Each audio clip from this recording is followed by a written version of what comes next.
Today we are talking about Broscience. Backed by bros, not by science.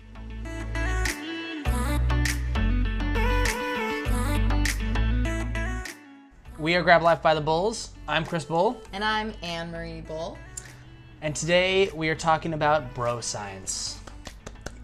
If you guys are wondering what is Broscience, we have the definition from Urban Dictionary, so you know it's legit. Broscience, according to Urban Dictionary, is the uninformed opinion of meatheads or jocks on topics relating to health, strength, or athletic development. I'm kind of curious actually who wrote this definition because it's kind of funny. It sounds sort of like angry and condescending. Yeah, but maybe they were led whatever. astray by meatheads and jocks. Or maybe they're neither meathead nor jock and are very angry about it. And are sad about it. Who knows? So pretty much, and you know, before we talk about Broscience misconceptions and all this false facts, just because someone is large and has big biceps doesn't necessarily mean they know what they're talking about. If you have a trainer or you're trying to listen to someone in the gym, just make sure that you know they know what they're talking about. Mm-hmm. Always be your own advocate. Be informed. Learn as much as you can. Learn as much as you can. So these are some of the most common Broscience myths. Coming in at number one is body weight work isn't effective. This is definitely not true because bodyweight exercises can put a load of your own body weight on certain muscle groups. So while you may not be able to accomplish all of the same things as you would with external load, it can be extremely effective in other challenging. ways. And I would challenge anyone that strictly lifts weights all the time and thinks body weight is for wimps to do a body weight workout. They will get crushed. Yeah, it's really Crushed. hard. Body weight work isn't effective is such a blanket statement and just untrue. So it really depends on your particular goals. Yeah. And there are lots of ways to get there. Yeah. So That's ridiculous. Number two is if you do cardio, you'll lose your gains. yeah, this isn't necessarily true.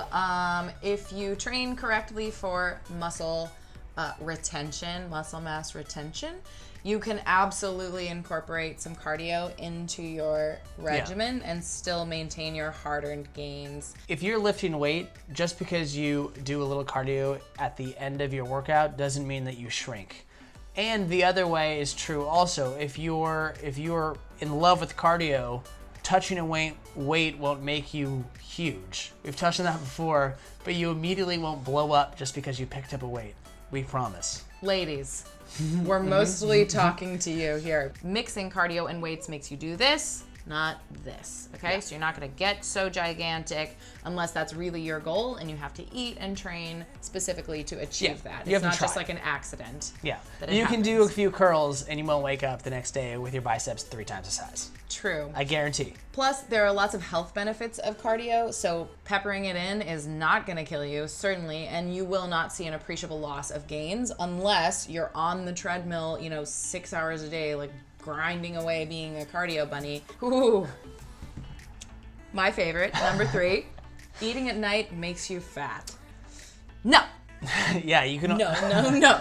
Only if you eat in the morning can you be fit. Right. Anything after 5 p.m. immediately turns fat in your body. Yeah, you have to fast. Duh. No, not true. Not true.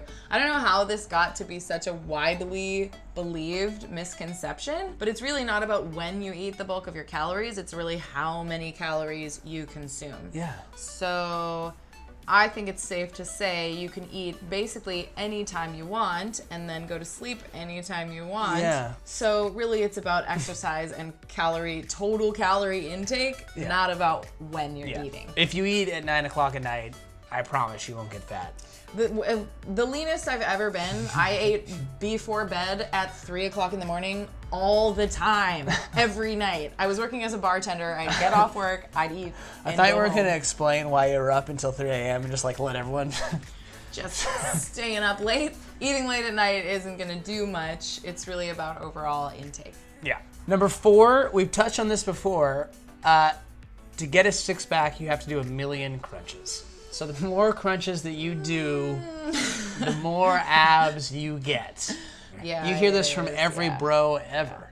Working abs gives you abs, which in some ways is true. Like, you're definitely working the muscles, but it doesn't necessarily mean that it's going to start to show. Yeah. So if you have body fat covering your abs, then you can do 10,000 crunches a day and you won't be able to see your six pack because it's covered by fat, obviously. Gotta burn the fat to see the abs. Don't do a million crunches. Don't do that. It's gonna just hurt really bad. You're not gonna be able to laugh or sit down and stand up the next day. Do you think bros actually do this?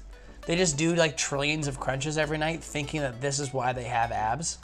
Maybe. So number 5 is something that I have not heard this from a bro, that everyone needs to squat and deadlift. I actually thought that bros were allergic to squatting and deadlift. Well, clearly, Just upper body. leg day occurs less frequently than once every upper 2 body weeks. work. I don't understand that. Buys and tries. You have an entire day devoted to just your biceps, and that's it. Like, you just hit biceps, and then once a week you hit the entire lower body. Curls for the girls. What? What do you mean? This is what sticks out. That's not a big muscle. Some people wear pants. You're gonna include glutes, hamstrings, quads, calf. What? All in one day, and you just have one day devoted to biceps? Moneymaker. You haven't seen these calves though. Yes, I have. So to say that everyone needs to squat and deadlift, to say that everyone needs to do anything is obviously bullshit. Yeah, there are a lot of, I mean, and saying that a traditional lift is much, much better than the like countless variations of all, and all the ways that you can target a certain muscle group is just really kind of like, it's like tunnel vision. Exactly. It's short-sighted. Like, there are trillions of ways to do a deadlift. well, oh, trillions. Trillions. There are a lot. Trillions. We don't exaggerate here. If someone says typically, especially in fitness, that there's only one way to do something, they're usually totally full of shit.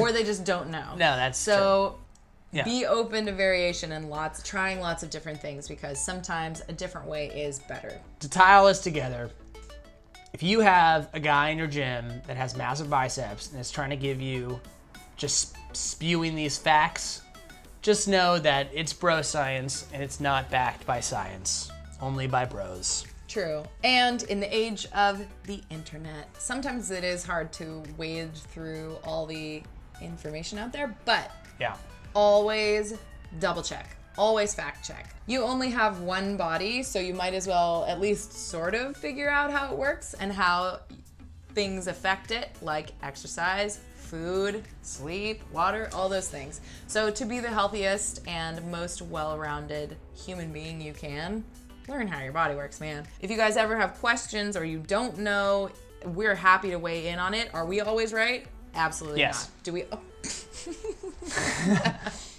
Do we always have the answers? Yeah. No. So, but we're happy to help in any way that we can. So don't hesitate to reach out to us if you want some assistance. Yeah, thanks for watching, guys.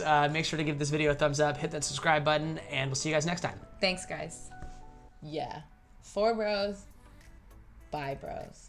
It's like FUBU. Bros. FUBU. There you go.